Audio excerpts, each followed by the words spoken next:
श्रीमद् कुंज विहाणे नमः। श्री स्वामी हरिदास विजय तीर्थराम। गुरु पूर्णिमा की आप सभी को बहुत बहुत मंगल, बधाई और शुभकामनाएं।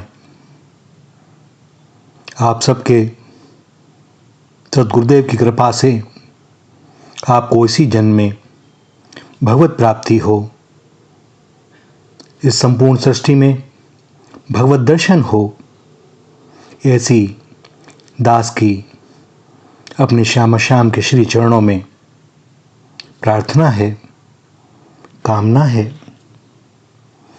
गुरु ब्रह्मा गुरु विष्णु गुरुदेवो महेश्वरः, गुरु साक्षात परम ब्रह्म तस्मै श्री गुरुवे नमः। भैया, गुरु एक भगवान ही हैं। वही गुरु के रूप में आते हैं हमें मार्ग दिखाने के लिए, क्योंकि होता तो यह है ना कि भगवान के जिस रूप का हम ध्यान करते हैं, अगर उस रूप में भी आ जाएं तो हम उन्हें कोई अभिनेता ही मानेंगे। और यही कारण है कि भगवान हम सबके सामने प्रत्यक्ष होते हुए भी हमें दिखाई नहीं देते। सद्गुरुदेव की कृपा होती है, कुछ हम अपने दोषों को सुधारने का प्रयत्न करते हैं, नाम जप करते हैं, तो भैया अंतर का जैसे जैसे कलमश धुलता जाता है, दृष्टि साफ होती चली जाती है। और गुरु की महिमा का आज तक कौन वर्णन कर सका है। जैसे भगवान का नहीं वैसे ही गुरु का नहीं, क्योंकि गुरु और उनमें कोई अंतर तो है नहीं। भक्त भक्ति भगवंत गुरु चतुर नाम वपु एक, इनके पद वंदन किए नाशे विघ्न अनेक। भगवान के भक्त, भगवान की भक्ति, भगवान और भगवत तत्व बोध कराने वाले गुरुदेव, ये चार अलग अलग नाम हैं, किंतु इनका स्वरूप एक है। इनके श्री चरणों की वंदना करने से समस्त विघ्नों का पूर्ण रूप से नाश हो जाता है। नाम चार हैं किंतु एक ही तत्व इन चारों रूपों में इस सृष्टि का, इस संसार का कल्याण कर रहा है। इन चारों का परस्पर अन्योन्याश्रय संबंध है। इन चारों में से यदि किसी को किसी एक की प्राप्ति हो जाए तो मानना चाहिए कि चारों की प्राप्ति होकर ही रहती है। जिस प्रकार माला में सूत्र, मणियां, सुमेरु और फुंदना ये चार वस्तुएं होती हैं, वैसे ही भक्त भक्ति भगवंत गुरु का स्मरण किया गया है। भक्ति ही सूत्र है, भक्ति ही मणियां हैं, श्री गुरुदेव ही सुमेरु हैं और भगवान ही फुंदना हैं। माला में सुमेरु अन्य मणियों से बड़ा होता है और सबके ऊपर विराजता है। इसी प्रकार सद्गुरुदेव सबसे श्रेष्ठ होने के कारण सर्वोपरि विराजते हैं, अतः गुरु को सुमेरु कहते हैं। जिस प्रकार फुंदना रंग बिरंगा होता है, वैसे ही भगवान भी सभी रसों के अधिष्ठान हैं और अनेक रूपों से अनेक अवतार लेने के कारण उन्हें फुंदना कहा जाता है। जिस प्रकार माला में सूत्र सूक्ष्म रूप से व्याप्त रहता है, उसी प्रकार भक्त में भक्ति व्याप्त रहती है। जिस प्रकार सभी मणियों में एक ही सूत्र व्याप्त रहता है, वैसे ही सभी भक्तों में, गुरु में, भगवान में तत्वतः एक की ही व्याप्ति है। जिस प्रकार मणियां अनेक, वैसे ही भक्तगण अनेक। जैसे मणि और फुंदना के बीच में सुमेरु, वैसे ही भक्त और भगवान के बीच में गुरुदेव होते हैं। संत सद्गुरु माली हैं और आश्रित शिष्य का सत्व प्रधान हृदय ही भूमि है। मंत्र ही बीज है। जैसे बीज पृथ्वी में गुप्त रहता है, उसी प्रकार मंत्र हृदय में गुप्त रहता है। बीज बोने के पूर्व माली भूमि को काटा कंकड़ आदि निकालकर खूब उसकी गुड़ाई करके उर्वरा और कोमल कर लेते हैं और तब उसमें बीज बोते हैं। इसी प्रकार संत सद्गुरुदेव भी सदुपदेश के द्वारा शिष्य के हृदय के विकारों को दूर करके सत हरि भजन जगत सब सपना के रहस्य को बार बार समझाकर मंत्र दीक्षा की इच्छा को जागृत करते हैं। हृदय में इस दीक्षा की शुभेच्छा होना ही हृदय भूमि का उर्वरा और कोमल होना है, और तब गुरु उसमें मंत्र रूप बीज बोते हैं। भूमि को बिना उर्वर एवं कोमल बनाए बिना बीज बोने से सारा परिश्रम व्यर्थ हो जाएगा और गांठ का बीज भी निष्फल हो जाएगा। इसी प्रकार बिना पात्रता के उपदेश निष्फल हो जाता है और अपनी भी हानि होती है। लोग चिंतन करते हैं कि गुरु किसे बनाएं, और एक उक्ति इस जगत में बहुत प्रसिद्ध है, पानी पीजे छान कर गुरु कीजिए जानकर। और दास सब समय मूढ़ बुद्धि होने के कारण यह सोचता रहता है कि भैया गुरु को जानोगे कैसे, गुरु को पहचानोगे कैसे। इसकी चिंता न करो, गुरु तुम्हें पहचानते हैं, तुम गुरु को कैसे जानोगे। अगर तुमने गुरु को जान लिया तो फिर तुम ही उसके गुरु हो गए ना। जो जना दे वह गुरु, और तुमने जब गुरु को जान लिया तो अब शिष्य न बन सकोगे। बने तो श्रद्धा न होने से पूर्ण लाभ न ले सकोगे। क्या उन्होंने पाया है यह जानकर क्या करोगे। वे यदि ना कह देंगे तो तुम्हारी ललक कम हो जाएगी, और यदि हाँ कहेंगे तो तुम्हें कौन सा विश्वास हो जाएगा। एक कॉलेज में पढ़ाने वाला प्रोफेसर बहुत से विद्यार्थियों को डॉक्टर इंजीनियर बना देता है, परंतु स्वयं नहीं होता। अतः इस बात से तुम्हें क्या लेना देना। परंतु सत्य यह है कि डॉक्टर तुम्हें डॉक्टर ना बना सकेगा, यह उसके वश की बात नहीं है। वह प्रैक्टिकल करना भी सिखा देगा, परंतु तब भी किसी प्रोफेसर से पढ़े बिना डॉक्टर की डिग्री नहीं पा सकोगे। आश्चर्य की बात है ना, जो स्वयं डॉक्टर नहीं है वही डॉक्टर बनाता है, और यही गुरु की महिमा है कि वह स्वयं भी बन सकता है और बना भी सकता है, किंतु वह बनाने का मार्ग चुनते हैं। और जब तुम्हारा यह संकल्प परिपक्व हो जाए कि भगवत प्राप्ति ही करनी है, इससे कम कुछ नहीं, तो सारी व्यवस्थाएं भगवान की ओर से होंगी। हमें तो केवल प्रतीक्षा करनी है, हमारी लगन में कोई कमी ना आने पावे, वरन हमारे विरह और लगन उत्तरोत्तर बढ़ती चली जाए। भगवान जब चाहेंगे तब हमें सद्गुरुदेव भी मिलेंगे, और उनकी कृपा से हम उन्हें पहचान भी लेंगे। अपने किसी मित्र या प्रियजन की देखा देखी किसी को भी गुरु बनाकर अपने जीवन की इस सबसे महत्वपूर्ण घटना का महत्व कम ना करें, वरन श्री हरि की कृपा से इस घटना के अपने जीवन में घटित होने की प्रतीक्षा करें, और इस प्रतीक्षा अवधि में स्वयं को पात्र बनाने के लिए श्री नाम जप और सदाचरण का अवलंबन करना चाहिए।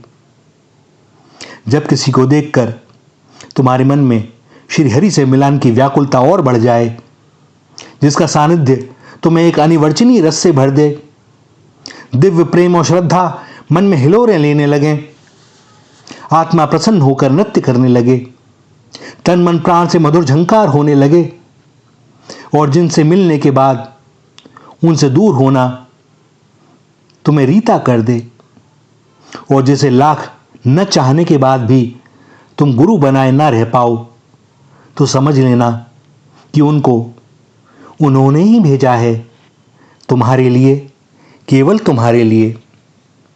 गुरु अंधकार से प्रकाश की ओर ले जाने वाला, जीव के कल्याण के लिए भगवान द्वारा नियुक्त विशुद्ध आत्मा, अंश को अंशी से मिलाने की पात्रता प्रदान करने वाला। शिष्य कौन? जब किसी शुद्धात्मा से मिलने पर उसके दिव्य आभामंडल का प्रभाव केवल एकमात्र श्री हरि से मिलन की अभिलाषा लिए आपके प्राणों को झकझोरते हुए हृदय तंत्री को आह्लादित कर दे, और जब आत्मा कहे कि यही है वो सद्गुरुदेव, पकड़ ले चरण, और सद्गुरुदेव कहें क्या करते हो वत्स, अपने चरणों को पीछे कर मुस्कुरा दें। भांप लें कि इस राख की डेरी में वह चिंगारी कहां दबी हुई है जिसे वापस अग्नि रूप देना है। किंतु सद्गुरु को प्राप्त करना इतना सहज भी नहीं है जैसा आजकल दिखाई देता है। पूर्वाचार्यों ने वर्षों तक आश्रम और गौ सेवा के उपरांत किन्हीं चंद पात्रों को शिष्य बनाया, शिष्य सद्गुरुदेव के सानिध्य में प्रसन्न, एक ही विश्वास, जो सद्गुरुदेव कहें सो ही करना, स्वयं की बुद्धि का प्रयोग नहीं करना। सद्गुरुदेव कब कहेंगे कि तू मेरा शिष्य हुआ, इसकी भी परवाह नहीं। कब श्री हरि का दर्शन होगा, इसका भी चिंतन नहीं। पात्रता होने पर सद्गुरुदेव मुझे निश्चय ही अपनाएंगे। उनका सानिध्य और दर्शन सुलभ है, उनकी आज्ञा का पालन कर रहा हूं, यही क्या कम सौभाग्य की बात है। अपने सानिध्य में रह रहे पात्र की मनस्थिति पर सब समय सद्गुरुदेव की नजर रहती थी।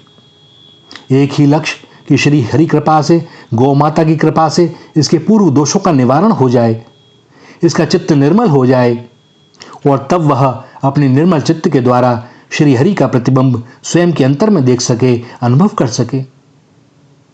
अपने सानिध्य में रखने का अर्थ था कि शिष्य बनने का इच्छुक देख सके कि अपनी जीवन शैली में, चरित्र में, आचरण में क्या क्या बदलाव करने हैं, और क्या वह इस पथ पर चलने के लिए प्रस्तुत है या शमशान वैराग्य की स्थिति है। क्योंकि भैया, अंधों के नगर में हीरे नहीं लुटाए जाते। मैं भले ही रह जाऊं, मैं अपने विषय में श्री हरि से पीछे बात कर लूंगा, परंतु यह जो तुम्हें पाने के लिए मेरी शरण में आया है, इसका उद्धार तो इसी जन्म में हो जाना चाहिए। मुझसे पहले इसका कल्याण हो जाए, जिसकी ऐसी भावना हो, वह होता है सद्गुरु। अर्थात शिष्य को संसार से सर्वथा छुड़ाकर श्री हरि के हाथों में उसका हाथ पकड़ा दे, वह है सद्गुरु। परलोक बने या बिगड़े, हानि हो या लाभ, मान हो या अपमान, सुख हो या दुख, जीवन रहे या जाए, यहाँ तक कि श्री हरि मिलें अथवा ना मिलें, मुझे तो श्री सद्गुरुदेव की आज्ञा का पालन करना है। वही होता है सत्शिष्य। जिसको श्री सद्गुरुदेव की प्राप्ति हो जाए, उनके श्री चरणों में श्रद्धा हो जाए, अनुग्रह करके ये जीव को अपना लें, अर्थात शिष्य के कल्याण का संकल्प बना लें, जिसकी ये तीन बात बन गई भैया, उसका कल्याण सुनिश्चित है। उसी का यह अंतिम जन्म है। शिष्य को सद्गुरुदेव की प्राप्ति और सद्गुरुदेव को सच्चे शिष्य की प्राप्ति न कभी सहज रही है और न होगी, क्योंकि सद्गुरु तो कभी गुरु बनना ही नहीं चाहता।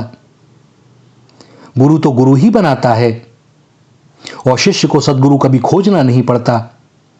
पात्रता आने पर सद्गुरु उसे खोज ही लेता है। यही नियम है, भगवान का नियम। सद्गुरु प्रकट होता है और पात्रता होने पर शिष्य उन्हें पहचान लेता है। सद्गुरु का एक हाथ श्री हरि के हाथों में होता है और दूसरा शिष्य के। सद्गुरु श्री हरि से प्रार्थना करते हैं, हे प्रभु, हे नाथ, हे किशोरी जी, इस जीव को वैसे ही अपना लीजिए जैसे मुझे अपनाया। आपकी वस्तु आपको समर्पित। मनमोहिनी मुस्कान के साथ श्री हरि के नेत्रों से करुणा बरसती है और वे पकड़ लेते हैं सदशिष्य का हाथ अपने कर कमल में। और गुरु शिष्य का हाथ श्री हरि के हाथ में देने में ही अपने जीवन की सफलता मान रहा है और कृतज्ञता से भर प्रेमाश्रुओं से श्री हरि के श्री चरणों का प्रक्षालन करता है। श्री हरि से झुककर उठा लेते हैं, हृदय से लगा लेते हैं। गुरु फिर जगत में लौट आते हैं, अपने लिए नहीं, किसी और श्री हरि के विरही को उनके पास ले जाने में माध्यम बनने के लिए। आपने सुना होगा कि पारस से लोहा बन जाता है, किंतु पारस के स्पर्श से जो लोहा सोना बनता है, उस निर्मित हुए सोने में यह शक्ति नहीं होती कि दूसरे लोहे को भी सोना बना दे। किंतु भैया, यदि असली गुरु मिल जाएं, तो उनकी कृपा से शिष्य भी गुरु बन जाता है, महात्मा बन जाता है। पारस में और संत में बहुत अंतरो जान, वह लोहा कंचन करे, यह करे आप समान। सूर्य को कोई इष्ट मानेगा तभी वह प्रकाश देंगे, ऐसी बात नहीं है। सूर्य तो स्वतः और स्वाभाविक प्रकाश करते हैं, उस प्रकाश को चाहे कोई काम में ले ले। इसी प्रकार गुरु की, संत महात्मा की कृपा स्वतः स्वाभाविक होती है। जो उनके सम्मुख हो जाता है वह लाभ ले लेता है, जो सम्मुख नहीं होता उसे लाभ नहीं मिलता। जिस प्रकार जब वर्षा होती है तो खुले में आप पात्र रख दें, वह पात्र जल से भर जाता है, किंतु उसी पात्र को यदि उल्टा करके रख दें तो घनघोर वर्षा होने के बाद भी वह जल से नहीं भरता, रूखा रह जाता है, सूखा रह जाता है। संत कृपा को ग्रहण करने वाला पात्र जैसा होता है वैसा ही उसको लाभ प्राप्त होता है। और एक बात स्मरण रखना भाई कि गुरु बनाने से कल्याण नहीं होता, वरन सदगुरुदेव की बात मानने से कल्याण होता है, क्योंकि गुरु तत्व होता है, कोई शरीर नहीं। सदगुरु में शरीर बुद्धि करना और शरीर में गुरु बुद्धि करना अपराध है। भगवान से लाभ उठाने की 5 बातें हैं: नाम जप, ध्यान, सेवा, आज्ञा पालन और संग। किंतु संत महात्माओं से लाभ उठाने में 3 की ही आवश्यकता है: सेवा, आज्ञा पालन और संग। कुलाण्व तंत्र में कहा गया है, जिस प्रकार मंत्री का दोष राजा को और स्त्री का दोष पति को प्राप्त होता है, उसी प्रकार निश्चय ही शिष्य का पाप गुरु को प्राप्त होता है। और भैया, बहुत से लोग ये विचार करते हैं कि हमारे सदगुरुदेव या जो भजन करने वाले हैं वे बड़े कष्ट में रहते हैं, उनका शारीरिक कष्ट देखा नहीं जाता। भैया, उसका एक कारण यह भी है कि कुछ शिष्य उनके ऐसे हो गए जिनका पाप उन्होंने अपने ऊपर ले लिया है, और भोग तो भोगना ही पड़ेगा। गुरुदेव कृपा करके अपने शिष्यों को पवित्र करते हैं और भगवान से प्रार्थना करते हैं कि भगवान इनके जो भी प्रारब्ध कर्म हैं वह यहाँ दे दें। तो सदैव इस बात को स्मरण रखें, जब भी किसी संत महात्मा रसिकाचार्य को किसी शारीरिक व्याधि से पीड़ित देखें। गुरु, संत और भगवान भी तभी उद्धार करते हैं जब व्यक्ति स्वयं उन पर श्रद्धा विश्वास करता है, उनको स्वीकार करता है, उनके सम्मुख होता है, उनकी आज्ञा का पालन करता है। अगर आप हृदय से उन्हें स्वीकार ना करें तो वे कैसे उद्धार करेंगे? नहीं कर सकते भाई। यदि आप शिष्य ना बने तो गुरु क्या कर लेगा? कोई दूसरा व्यक्ति हमें भोजन तो दे देगा, पर भूख तो हमारी खुद की होनी चाहिए। हमारी खुद की भूख ना हो तो दूसरों के द्वारा दिया गया बढ़िया भोजन भी हमारे किस काम का? इसी प्रकार यदि हमारी भगवत प्राप्ति की इच्छा ही ना हो तो गुरु का, संत महात्मा का उपदेश किस काम का? गुरु, संत और भगवान का कभी अभाव नहीं होता। आज तक अनेक बड़े बड़े संत हो गए, आचार्य हो गए, भगवान के अनेकों अवतार हो गए, पर हमारा उद्धार नहीं हुआ।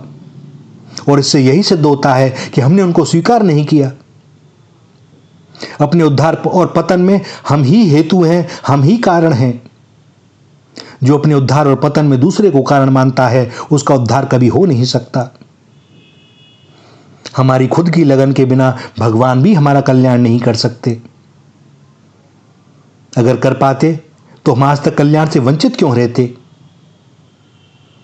भैया, न गुरु का अभाव है, न संत महात्माओं का अभाव है, न भगवान का अभाव है। अभाव है हमारी लगन का। कल्याण की प्राप्ति न गुरु के अधीन है, न संत महात्माओं के अधीन है, और न ही भगवान के अधीन है।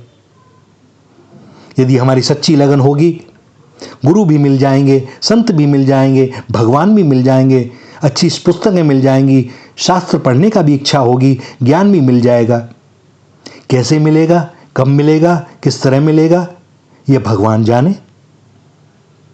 फल जब पककर तैयार होता है तो तोता स्वयं उसके पास आ जाता है। फूल जब खिलता है तो भंवरा स्वयं उसके पास आ जाता है। तो भैया, महिमा गुरु की बहुत है, और महिमा यही है कि हम तो भगवत प्राप्ति की लगन यदि हृदय में हो तो अपने आचरणों को, अपने चरित्र को सुधारते रहें और भगवान से प्रार्थना करते रहें। सद्गुरु वे ही भेजेंगे, हम प्रतीक्षा करें। होता यह है, हम में धीरज नहीं है। देखा देखी हम गुरु बना लेते हैं, फिर उनकी बात का विश्वास नहीं करते, उस पर चलते भी नहीं हैं। ऐसा लगता है गुरु बना लिया तो हमारा कल्याण हो गया। भैया, भ्रांति में हो। गुरु ने आपको मंत्र दे दिया। मान लो एक चिकित्सक रोगी को औषधि दे देता है उसके रोग की जांच करके कि भैया 15 दिन तक ये सुबह शाम खाना। अब रोगी उसे अपनी जेब में रख ले, खाए ना तब क्या होगा? रोग तो दूर नहीं होगा ना। और दूसरे को बतावे कि हाँ, हम जानते हैं इस रोग में ये औषधि दी जाती है, हमारे पास है।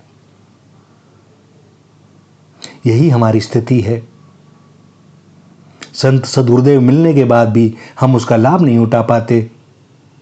हम तो यह सोचते हैं सब गुरुदेव के ऊपर में है, वे ही हमारा कल्याण कर देंगे। भैया, लगन तो तुम्हारी भी होनी चाहिए। बाकी तो सब कुछ होगा ही, अंश अंशी से मिलेगा ही। बस बात वही है, विलंब हो जाएगा। और यदि हमारी सच्ची लगन होगी, सद्गुरुदेव मिल गए, तो भैया उनकी आज्ञा पालन करें। वे जो कहें उसको तत्परतापूर्वक करें और अपने जीवन को ऐसा बना लें कि हमारा सारा कर्म ही भजन हो जाए, सारी कर्म ही पूजा हो जाए। और फिर देखेंगे कितनी शांति, कितना आनंद। सद्गुरुदेव भी प्रसन्न होंगे। कोई पूछता है गुरुदेव कैसे प्रसन्न होंगे? कोई बढ़िया चीज ला के दे दो, बढ़िया। और नहीं भैया, शास्त्रों की बातों का, सद्गुरुदेव की बातों का, संतों की बातों पर को अपने आचरण में उतारो।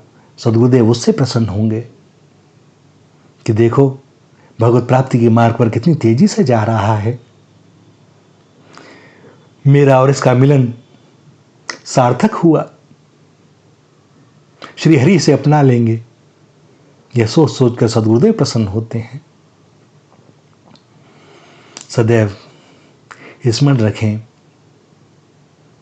कि गुरु और भगवान में कोई अंतर नहीं है, किंतु शरीर में, देह में